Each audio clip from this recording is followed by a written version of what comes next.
Look at this model. You can build the most elegant, statistically perfect data visualization in the world, but it is useless if the stakeholders looking at it cannot interpret the results. New analysts often fall into a trap, assuming their responsibilities begin with pulling a dataset and end the moment they finish their final SQL query. This diagram illustrates the reality of a modern organization. Raw data sits on one side of a divide, while high-stakes business decisions sit on the other. This bridge represents the communication required to connect them. As a Level 3 analyst, you act as the facilitator for this connection, managing the flow of information to ensure that technical insights reach the people who need them. Today, we are going to walk through the exact communication protocols used to maintain this bridge. Learning these methods allows your technical work to successfully integrate with actionable business strategy. Let's look at a common intake scenario. A non-technical manager sends you a quick, vague message. Hey, I need a sales report by tomorrow.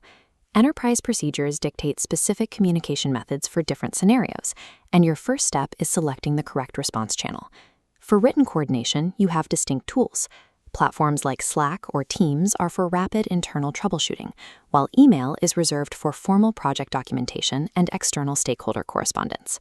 Internal technical communication also requires precision. You are expected to maintain README files and data dictionaries to keep the analytics team aligned on your code and queries. Verbal methods follow a similar logic. Daily sprints allow for brief updates on your progress, while formal presentations are used to walk non-technical managers through complex dashboards. Matching the channel to the formal weight of the request prevents critical requirements from being overlooked. Look at this machine. If you feed chaotic junk into a high-tech system, the result is identical junk. This is the garbage in, garbage out principle. Accepting a vague request without asking questions leads directly to useless output. You can stop this cycle by deploying 2 specific types of questions before you begin processing any data.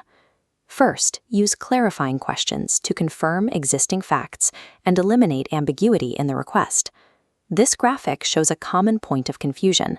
If a manager asks for Q1 revenue, you must clarify if they mean the standard calendar year or the company's specific fiscal year.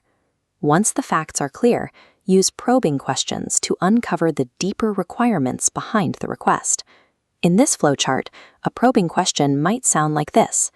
If this report shows that sales dropped in January, what specific action plan will that finding trigger? Interrogating the request before querying the database ensures that your final analysis actually solves the underlying business problem. Imagine the processing is complete, but the results reveal a significant decline in the manager's department. Delivering these findings requires you to overcome the barrier of jargon. Stakeholders track metrics like profit margin. They generally do not need to hear about nonlinear regression or inner joins. You must also avoid information silos.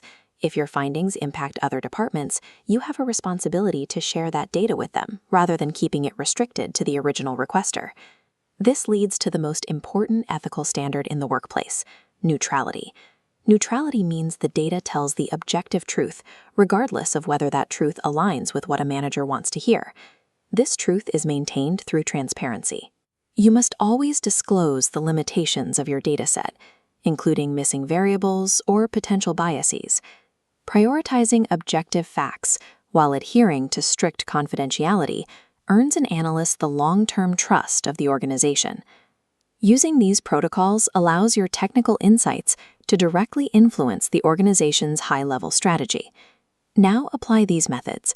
Open your mock data request assignment, starting with the Redenta Academy header shown here. For Task Sheet 1.1-1, you will evaluate a vague request and draft a formal clarification memo using the questioning techniques we have discussed. Follow the protocols carefully. It is your turn to build the bridge.